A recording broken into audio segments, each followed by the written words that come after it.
Yeah, I think I've heard that from a lot of kind of AI leadership is that this isn't about reducing workforce. There's definitely that's going to happen. Unfortunately, a member of my family was part of the Oracle, where they were Oracle, I guess, Yeah, write down, whatever you want to call it. right, right. That was really a business decision where, they had to raise cash and take that money and spend it elsewhere.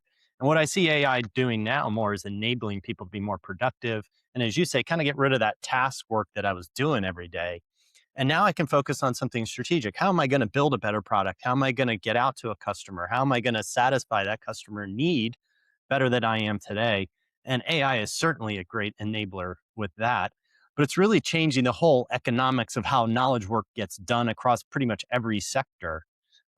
In cost intelligence specifically, what becomes possible in 5 years that's not possible today? Yeah.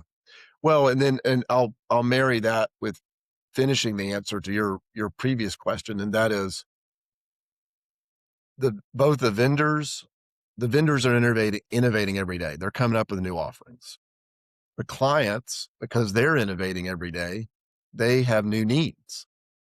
And so you have to have an expert, and we're hiring pretty aggressively right now, even though we're private equity owned and we're not venture capital funded, which means we have to make money every quarter. We actually have to hit a number every quarter and make a profit. But we are hiring because you have to have that human in the loop. And again, like I described earlier, the client's expert is in the loop. We do not want the client, please do not.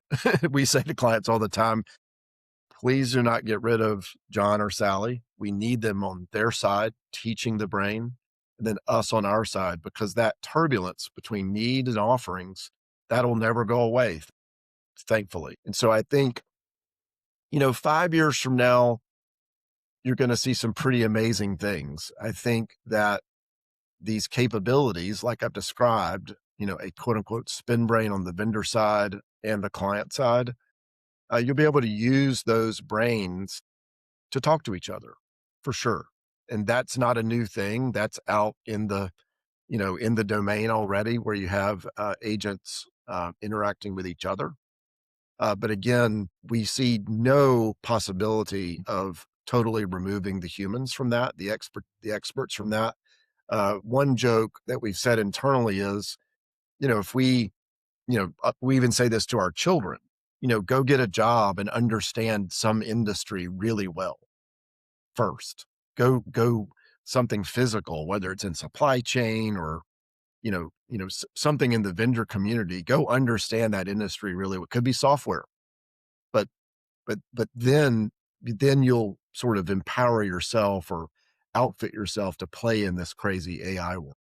Yeah, it definitely is an accelerator on your own expertise if you have that expertise. And I know it's been liberating for me because it gives you so many new capabilities you just didn't have time to learn. Correct. I didn't Yeah, have time to learn to code. I wish I would have when I was 17, but I'm not anymore. I've got right. other things to do, and Correct. so you're almost limited because it was like, oh, I could go do that, and that's an investment. But now it's less of an investment, and it's a little bit of an investment in time. But now that I can send my agent out to do these things, it's really liberating. It's really liberating. Correct. Especially if well, you've probably read about how, if you're thinking quote unquote LLM only, how the LLMs are, whether this is true or not, but it's out in the attention sphere, that the LLMs like to sort of confidently support your question by giving you answers that may not be totally right. And so, of course, in our model, we avoid that with our clients. Of course, it's got to be correct and accurate. But I guess my point is that, yeah, you really do need to be an on the ground human to human expert first before you can start learning from these and again, the LLMs are going to evolve and become better and better over time. Um, but yeah, it's a crazy new world.